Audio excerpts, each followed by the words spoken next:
এখন আমি আপনাদের দেখাবো ফটোর ব্যাকগ্রাউন্ড কীভাবে গুগল থেকে চেঞ্জ করতে পারবেন কুইকলি। গুগল টিক্সের মাধ্যমে দেখুন, এখানে টাইপ করবেন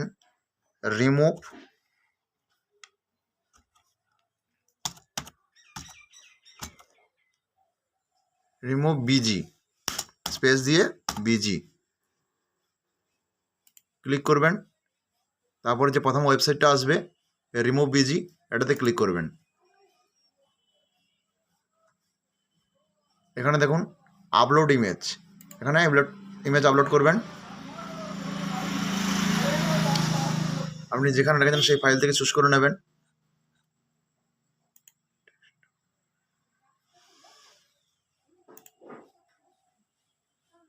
ওপেন করবেন। এখানে দেখুন কনভার্ট হচ্ছে। আপনার ব্যাকগ্রাউন্ড এখান থেকে ক্লিয়ার